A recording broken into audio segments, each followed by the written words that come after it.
안녕하셨습니까? 양영태 TV입니다.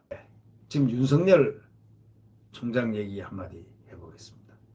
윤석열 총장이 지금 지지율이 더 팍 올라가지 않고 있지만 지금 현재로는 제1 지지율인데 그 중에서도 이재명과 유사한 양상을 보이다가 이번 몇 주 전부터 확 따라 올렸습니다. 아주 그냥 격차를 확 벌렸습니다. 상당히 기분이 좋았습니다. 모든 국민들이 아마 야권을 지지하는 국민들은 다 아주 기분 좋았을 겁니다. 확확 벌리니까.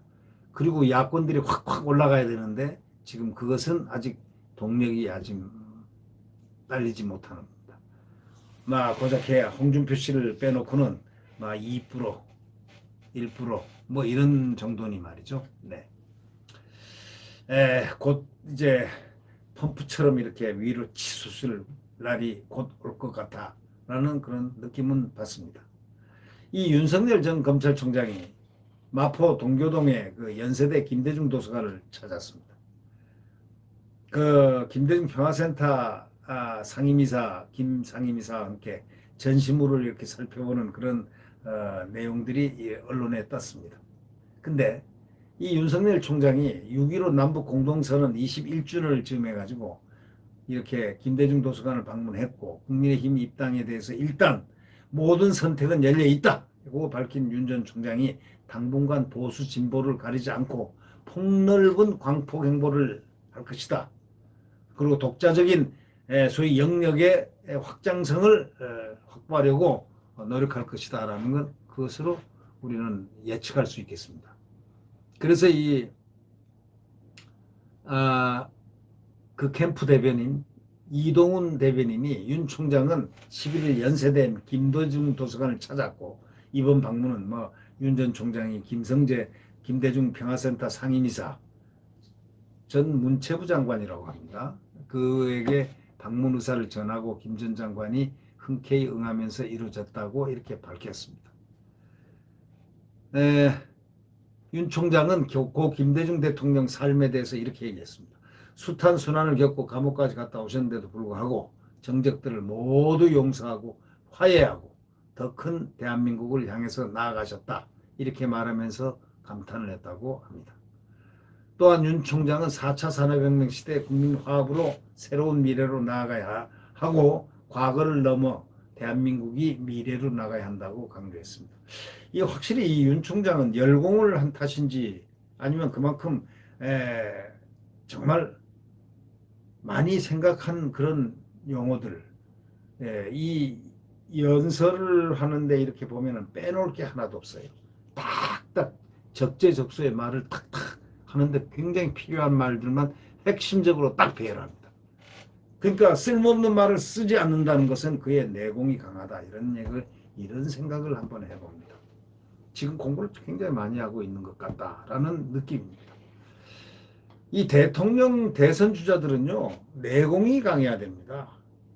우선 그래야 지금 정치, 문화, 사회, 경제 모든 것을 그리고 국제, 외교, 안보 모든 것을 통화를 해야 되기 때문에 그의 머릿속은 박학다식해야 되고 그와 아울러 박학뿐이 아니라 그 리더십, 출중한 덕목과 리더십을 갖고 있어야 됩니다. 그러기 위해서 열공해야 되는 거죠. 열심히 공부해야 되는 거죠. 방명록에는 이 윤석열 총장이 방명록에는 이런 글을 썼습니다. 정보화 기반과 인권의 가치로 대한민국의 새 지평선을 여신 김대중 대통령님의 성찰과 가르침을 깊이 새기겠습니다. 이렇게 적었습니다. 아주 방명록의 내용도 요약해서 모든 것을 포함하고 있습니다. 정보화 기반, 그리고 인권의 가치, 대한민국의 새 지평선, 김대중 대통령님의 성찰 가르침 깊이 새기겠다. 이 요체가 딱 들어있습니다. 네. 이 김대중 대통령이 정적을 용서한 거는 이거는 윤석열 총장의 가장 깊은 포인트를 잡은 겁니다. 저는 김대중 대통령에 대해서 잘 모릅니다. 잘 모르지만 정적을 용서했다는 그 점에 대해서는 제가 아주 대단하게 생각합니다. 왜? DJ가 사실은 어떻게 보면 제일 정적을 가혹하게 지금 문재인 대통령처럼 가혹하게 더 가혹하게 다룰 줄 알았는데 아니 이분은 안 그랬습니다. 전 대통령을 노 대통령을 있지 않습니까? 노태우 대통령 전직 대통령이죠. 그때 김영삼 대통령이 생존해 있었습니다.